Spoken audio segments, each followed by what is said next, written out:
গ্রীষ্মকাল সম্পর্কে রচনা লেখো। ঠিক এই রকম দাবি জানাতেন আমাদের শিক্ষকরা পরীক্ষার প্রশ্নপত্রে। আমরা সকলেই হামলে পড়ে সেটা লিখে ফেলতাম। কিন্তু এখন দিনকাল বদলেছে।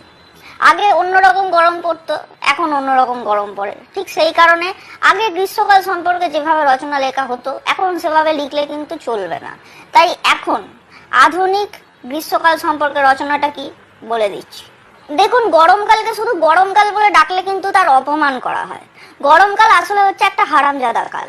আগে আমরা গরমকাল রচনায় কি লিখতাম? বৈশাখ ও জ্যৈষ্ঠ, এই 2 মাস হচ্ছে গরমকাল।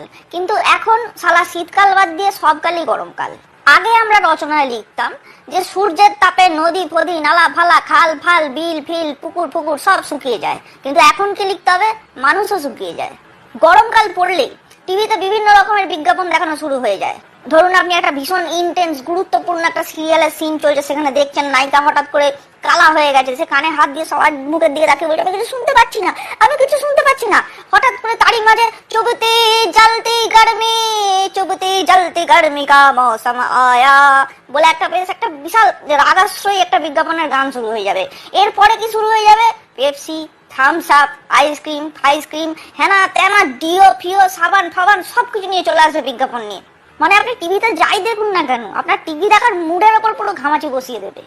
শুধু কি এই গরমকালে যাচ্ছে তাই রকমের বিভিন্ন রকমের রোগ হয়, যেরকম মাইগ্রেন ফাইগ্রেন সাইনাস মাইনাস, এগুলো এইসব তো আছেই। লোকে মানে সে হাগরের মতন করে আম খায়, পেলো কি পেলো না, দেখতো না দেখ আম খেয়ে ফেলছে। এবং সেই আম খাওয়ার ফলে পেটের মধ্যে তৈরি হয় ম্যাঙ্গো হোপ, মানে আম আসা। এবং এই আম আসার ফলেই বারবার বড় বাইরে যেতে হয়। কিন্তু এই সময়টা না, দুপুর বেলায় বড় বাইরে যাওয়াটা গরমকালে অত্যন্ত বিপজ্জনক হয়ে ওঠে। তার কারণ হচ্ছে ট্যাঙ্কের জল প্রচন্ড তেতে থাকে এবং সেই ট্যাঙ্কের জল নিয়ে সমস্ত কাজ সমাধা করতে হয় এবং এর ফলে পশ্চাৎদেশ পুড়ে ঝামা হয়ে যাওয়ার একটা প্রবল সম্ভাবনা তৈরি হয়।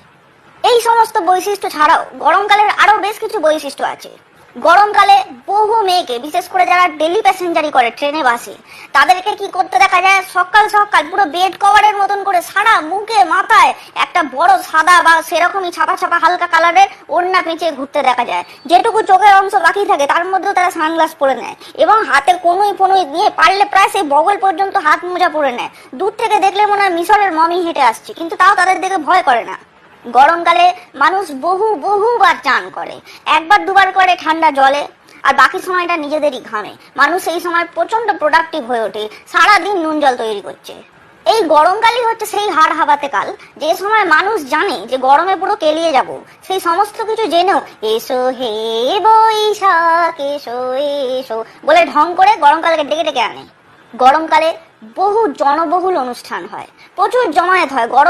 গরমে মানে ঘেমে নিয়ে যাবে জেনেও কিন্তু মানুষ ওখানে ভিড় করে যায়। যেমন নববর্ষ অনুষ্ঠান, রবীন্দ্র জয়ন্তী অনুষ্ঠান। এবং এই ধরনের জনবহুল অনুষ্ঠানে গিয়েই বহু রবীন্দ্র তাদের জয়ন্তীকে খুঁজে পায় এবং পরবর্তীকালে গরমকালেই তাদের জয়ন্তীকে নিয়ে জামাই ষষ্ঠী খেতে যায়।